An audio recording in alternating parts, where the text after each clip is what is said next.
রাধে রাধে সবাইকে। তো দেখো মানে অনেক দিন থেকে, অনেক দিন বলতে অনেকটাই দিন, বিগত 7-8 মাস ধরে আমার শারীরিক অনেক রকম সমস্যা দেখা দিচ্ছিল।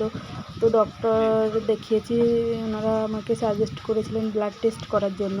তো আমি ভয়ে মানে গায়ে যে সূঁচ ফোটাবে লাগবে সেই ভয়ে আমি তো ব্লাড টেস্ট করিনি। বাট এই মুহূর্তে প্রচুর সমস্যা হচ্ছে আমার শারীরিক। তো শেষমেশ আমি চলে গেছি রক্ত পরীক্ষা করার জন্য।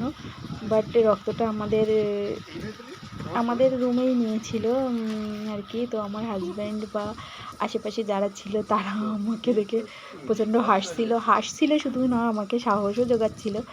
বাট আমি ভয়ে কুঁচকেই গেছিলাম, আমার মুখটা পুরো দেখার মতো ছিল আর কি। মানে এতটা আমার মুখটা শুকিয়ে গেছিলো, কি বলবো তোমাদেরকে, তোমরা দেখতেই পাচ্ছ আমার মুখটা কীরকম শুকিয়ে গেছে। কাকু আমাকে অনেকভাবে সাপোর্ট করছিলেন, বাট উনি তো হাসছিলেন আর আমার তো সিরিয়াসলি সবার সামনে মানে আমার ভীষণ খারাপ লাগছিল।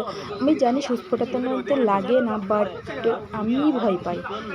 ইভেন করোনার ইঞ্জেকশানও আমি নিইনি।